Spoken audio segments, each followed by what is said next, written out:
Bekerjasama dengan komunitas Forum Sahabat Emas Peduli Sampah serta Bank Sampah, pemerintah Provinsi Sulawesi Selatan mengajak masyarakat mengelola sampah plastik mulai dari lingkungan.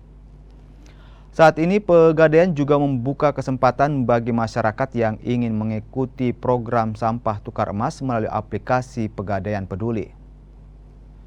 Selain mendapatkan keuntungan dengan program sampah tukar emas ini, dapat meningkatkan kesadaran masyarakat mengenai sampah.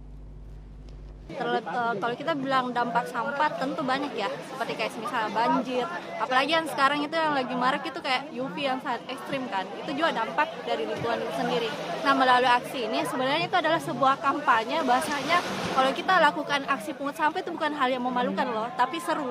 Misalnya kayak Pandawara Group itu kan yang terkenal, mereka bisa mengedukasi masyarakat, oh ternyata seru loh, kita bisa para pemuda untuk turun langsung ke lapangan untuk aksi. Sampah-sampah plastik ini yang merupakan polutan di lingkungan itu harus kita atasi bersama. Itu bukan tanggung jawab bersama, bukan tanggung jawab Pegadaian, bukan tanggung jawab BUMN semata, tapi juga tanggung jawab kita bersama.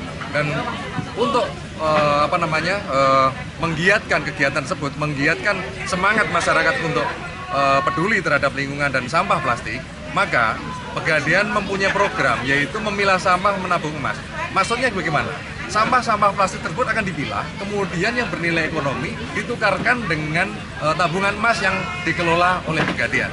Sehingga hal tersebut mudah-mudahan dapat menarik minat masyarakat lebih peduli dengan isu-isu lingkungan dan terutama sampah plastik.